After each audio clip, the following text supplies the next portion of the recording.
আচলতে জীৱিত ব্যক্তি কবৰৰ মাজৰ পৰা উঠাই অনা হ'ব আৰু এনেদৰে তেওঁ নিজকে আত্মগোপনতাত অৱস্থান কৰি নিজকে পৰীক্ষা কৰিছিল আৰু দুজন ভাতৃ আছিল তেওঁলোকে ইউটিউবত ভিডিঅ' প্ৰস্তুত কৰে মিজানুৰ ৰহমান বুলি বিশেষ ব্যক্তিজনৰ নাম যুৱকজনৰ নাম আৰু মিজানুৰ ৰহমান বুলি আপোনালোকে ইউটিউবত গৈ সাৰ্চ কৰিলে সেই বিশেষ যুৱকজন ইউটিউবাৰজন আপোনালোকে পাব আৰু ইউটিউবাৰজনে এনেদৰে মাটিৰ তলত আত্মগোপন কৰি অৱস্থান কৰি নিজকে পৰীক্ষামূলক ভিডিঅ' প্ৰস্তুত কৰাত ব্যস্ত হৈ পৰিছিল আজিকালি এই বিশেষ ভিডিঅ'খিনি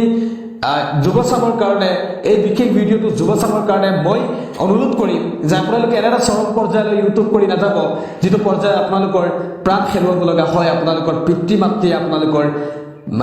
নিজকে হেৰুৱাবলগীয়া হয় গতিকে এইফালেদিও লক্ষ্য কৰিব আৰু এই ভিডিঅ'টো পাৰিলে এটাকৈ শ্বেয়াৰ কৰিব